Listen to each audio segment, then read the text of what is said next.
Насыя таржымалы кардардын банк менен келишимге кол коюусунан башталат. Келишимде бир сүйлөм менен кардардын жеке маалыматтарын банк кредиттик бюролорго бере алары жазылган. Насыя таржымалы бул кардар тууралуу маалыматтардын топтому.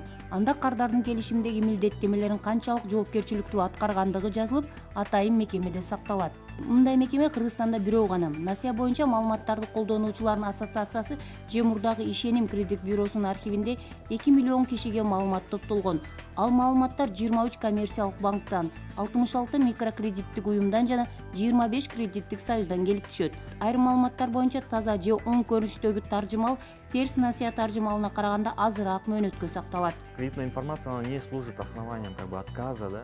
Насыя таржымалы бул кардардын финансылык жана кредиттик чөйрөдөгү аброю. Андыктан анын жакшы болгону туура.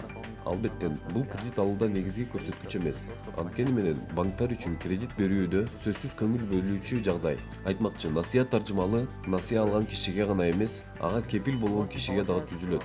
Мисалы, сиз кепил болгон кардар насыяны убагында төккөн эмес болсо, бул жерде сиздин да жоопкерчилигиңиз бар. Насыя таржымалы 3 бөлүктөн турат. Биринчи бөлүгүндө кардар тууралуу жеке маалыматтар, аты жөнү, дареги жана башка мүмкүнчүлүктөрү жазылат. Экинчисинде кардар алган насыянын көлөмү, мөөнөтү, төлөө учурундагы айып пулдар, аягы соттук териштирүү менен бүткөн болсо ал жөнүндө да жазылат. Ал эми үчүнчү бөлүгү жабык. Анда кредиттик таржымалдын субъектине жаран өзү гана карай ала турган маалыматтар сакталат. Вдруг, если вы платили все хорошо, и потом выясняется, да, что у вас как-то...